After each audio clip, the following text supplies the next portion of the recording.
శ్రీ రేణుక ఎల్లమ్మ తల్లి జ్యోతిష్యాలయం ముఖం లేదా ఫోటో చూసి జ్యోతిష్యం చెప్పబడును. వ్యాపారం, చదువు, ఉద్యోగం, పిల్లల్లో జ్ఞాపక శక్తి, రాజకీయం, ప్రేమ, పెళ్లి, సంతానం, భార్యాభర్తల మధ్య కలహాలు, కుటుంబ సమస్యలు, ఆరోగ్య సమస్యలు, ప్రమోషన్, విదేశీ ప్రయాణం, భయం, చేతబడి నివారణ, నరదృష్టి, నాగదోషం, చెడు దోషాలకు 100% పరిష్కారం చూపబడును. స్త్రీ పురుష వశీకరణ చేయబడును.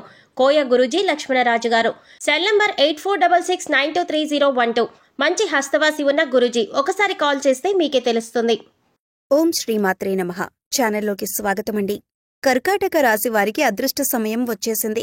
ఎంతో కాలంగా మీరు ఎదురు చూస్తున్న 10 శుభవార్తలను పౌర్ణమి తర్వాత వినబోతున్నారు. ఈ శుభవార్తలు మీ జీవితంలో ఆనందాన్ని తీసుకువస్తాయి. మరి పౌర్ణమి తర్వాత ఈ రాశివారు వినబోతున్న శుభవార్తలేంటి? ఈ శుభవార్తలు వినటానికి ముందు మీరు ఎటువంటి ప్రవర్తన కలిగి ఉండాలి? ఎవరితో మీరు జాగ్రత్తగా ఉండాలి?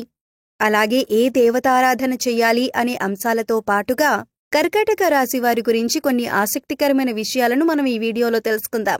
కానీ అంతకంటే ముందుగా మీరు కనుక మన ఛానల్ని ఇప్పటివరకు సబ్స్క్రైబ్ చేసుకోకపోతే సబ్స్క్రైబ్ చేసుకుని పక్కనే ఉన్న బెల్ ఐకాన్ నొక్కి ఆల్ సెలెక్ట్ చేసుకుంటే మేమిలాంటి వీడియోస్ అప్లోడ్ చేయగానే ముందుగా మీకు నోటిఫికేషన్ వస్తుంది. అలాగే వీడియో ఎక్కడా కూడా స్కిప్ చేయకుండా చివరి వరకు చూస్తేనే మేమేం చెబుతున్నామో మీకు పూర్తిగా అర్థమవుతుంది. ఇక వివరాల్లోకి వెళ్ళిపోతే, మిగిలిన రాసులన్నింటికంటే కూడా ఈ రాశివారు చాలా ప్రత్యేకమైన వారుగా జ్యోతిష్య శాస్త్రంలో చెప్పబడి ఉంది. మరి ఈ రాశివారు ఎందుకంత ప్రత్యేకమంటే, వీరికున్నటువంటి సహాయం చేసే గుణం, కార్యదీక్షత, కార్యదక్షత, సంయమన పాలన వంటి అనేక అంశాలను కలిగి ఉండటం వల్ల ఈ రాశివారు అందరికంటే ప్రత్యేకమైన వారుగా చెప్పొచ్చు. అయితే ఈ రాశివారు ఈ సమయంలో జాగ్రత్తగా ఉండాలి. ఈ సమయంలో మీరు చేయవలసిన పనేంటంటే, ముఖ్యంగా మీరు ఎటువంటి పరిస్థితుల్లోనైనా మౌనంగా ఉండటానికి ప్రయత్నించండి.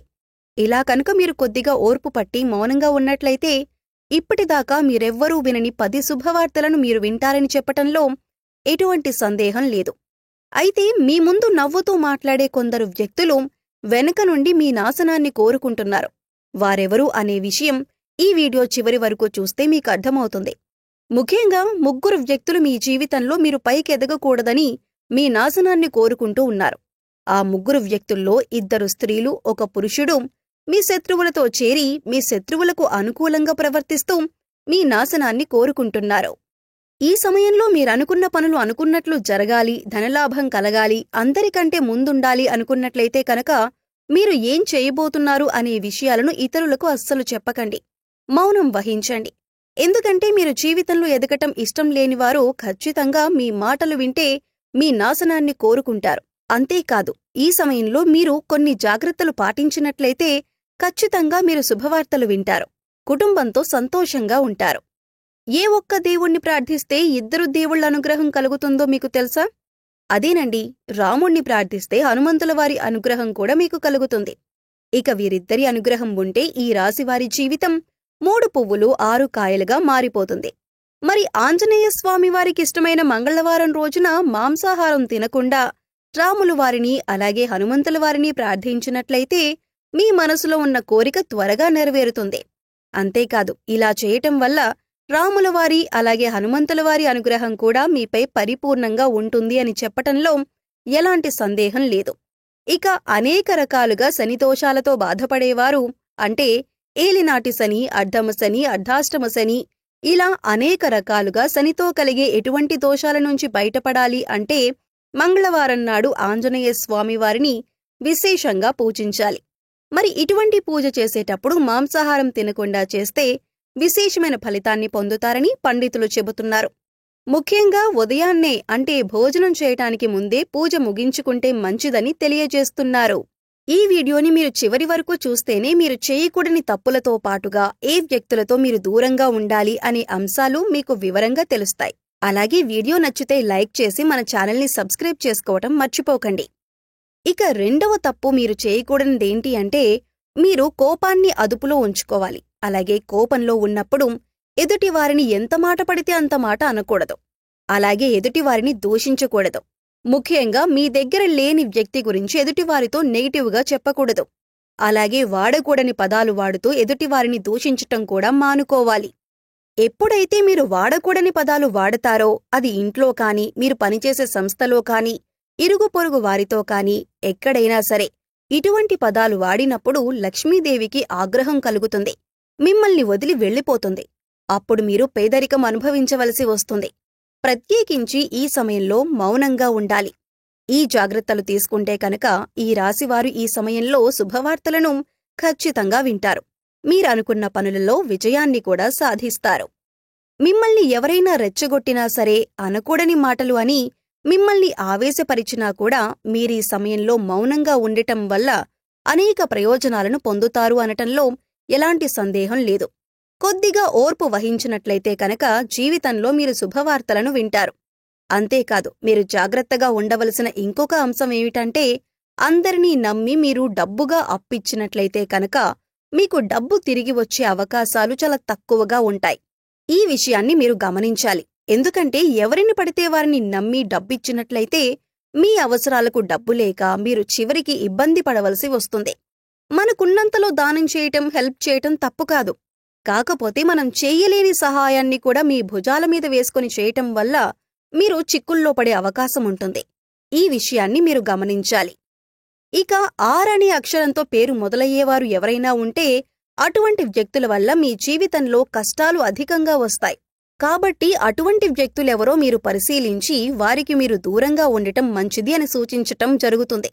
అలాగే కష్టాల్లో ఉన్నవారికి మీకు వీలైనంతగా సహాయం చేయటం వల్ల మీరు అదృష్టాన్ని పొందవచ్చు. అంతేకాదు, ఈ రాశివారు ఎవరినైనా మంచి పొజిషన్కి తీసుకువెళ్లాలి అనుకుంటే అలా చేసే శక్తి ఈ రాశివారికి ఉంటుంది. వీరికున్న పలుకుబడిని ఉపయోగించి వీరికి కావలసిన వాళ్లని అందలమెక్కించగలుగుతారు. వీరు ఎవ్వరిని కూడా గుడ్డిగా నమ్మకూడదు. మీకేదైనా కష్టం వచ్చినా ఎదుటివారితో చెప్పటం కంటే కూడా ఆ దేవుడి వద్ద చెప్పుకోవటం అనేది చాలా మంచిది. అంతేకాదు, ఒక రకంగా దేవుడి దగ్గర చెప్పుకోవటం వల్ల మీ కష్టాలను దేవుడు విని వెంటనే తీరుస్తాడు. ఎందుకంటే ఈ సమయంలో మీకు దైవబలం కూడా అండగా ఉంది. ఇక మీలో ఉండే నెగటివ్ ఆలోచన కారణంగా, అంటే నేను చేసే పనిలో విజయం సాధిస్తానా లేదా, నేను పనిని కరెక్ట్గా చేస్తున్నానా లేదా అనే ఆలోచనతో ఉండటం వల్ల మీరు చేసే పనిలో పొరపాటు జరిగే అవకాశం ఉంటుంది. అందువల్ల ఎటువంటి నెగటివ్ ఆలోచన లేకుండా దేవుడిని నమ్మి దైవం మీద భారం వేసి మీరు పనిచేసినట్లయితే ఖచ్చితంగా మీరు విజయం సాధిస్తారు. అలాగే పని ప్రారంభించే ముందు దేవుడిని తలుచుకోవటం మాత్రం మర్చిపోకండి. పి ఇంకా ఎస్ అనే అక్షరాలతో పేర్లు మొదలయ్యే స్త్రీలతో మీరు చాలా జాగ్రత్తగా ఉండాలి. వారిని నమ్మి అన్ని విషయాలను వారితో చర్చించకూడదు. అంతేకాదు, వారికెంత దూరంగా ఉంటారో మీకంత మేలు జరుగుతుంది. అలాగే ఆర్ అనే అక్షరంతో పేరు మొదలయ్యే మగవారితో కూడా ఈ రాశివారు దూరంగా ఉండాలి. ఎందుకంటే ఈ ఇద్దరు స్త్రీలు ఇంకా పురుషుడు మీ నాశనాన్ని కోరుకునే వారిలో ఉండే అవకాశం ఉంది. ముందు చెప్పుకున్న విధంగా ఈ అక్షరాలతో పేర్లు మొదలయ్యే ఇద్దరు స్త్రీలు అలాగే ఒక పురుషుడితో మీరు చాలా జాగ్రత్తగా ఉంటే మీ జీవితంలో మీరు ముందుకు వెళతారు. అలాగే మరిన్ని యోగవంతమైన ఫలితాలను పొందటానికి ఈ సమయంలో మీరు చేసుకోవలసిన దేవతారాధన చూసుకున్నట్లయితే గురువారం నాడు దత్తాత్రేయ దక్షిణామూర్తి వంటి గురుస్వరూపాల ఆలయాన్ని దర్శనం చేసుకోండి. మాస శివరాత్రి రోజున శివుడికి అభిషేకం చేయించుకోండి. అలాగే సోమవారం నాడు శివుడికి విశేషంగా పూజ చేసుకున్నట్లయితే జీవితంలో ఉన్నతి పొందుతారు. సో చూశారు కదండి, కర్కాటక రాశివారు ఏ సమయంలో ఏ విషయాల్లో జాగ్రత్తలు తీసుకోవాలి, అలాగే పౌర్ణమి తర్వాత మీరు ఎటువంటి శుభవార్తలు వినబోతున్నారు, అలాగే ఈ సమయంలో మీరు ఏ వ్యక్తులతో జాగ్రత్తగా ఉండాలి అనే అంశాలతో పాటుగా ఈ సమయంలో మీరు చేసుకోవలసిన దేవతారాధన గురించి ఈ వీడియోలో మనం వివరంగా తెలుసుకున్నాం కదా. ఈ వీడియో మీకు నచ్చినట్లయితే లైక్ చేసి మీ ఫ్రెండ్స్ అండ్ ఫ్యామిలీ మెంబర్స్లో ఎవరైనా కర్కాటక రాశివారు ఉంటే వారితో మర్చిపోకుండా ఈ వీడియోని షేర్ చేసుకోండి. అలాగే ఇప్పటివరకు మన ఛానల్ని కనుక సబ్స్క్రైబ్ చేసుకోకపోతే సబ్స్క్రైబ్ చేసుకుని పక్కనే ఉన్న బెల్ ఐకాన్ నొక్కి ఆల్ సెలెక్ట్ చేసుకుంటే మేము ఇలాంటి వీడియోస్ అప్లోడ్ చేయగానే ముందుగా మీకు నోటిఫికేషన్ వస్తుంది. మరో చక్కటి వీడియోతో మళ్ళీ కలుద్దామండి. ఓం శ్రీ మాత్రే నమః.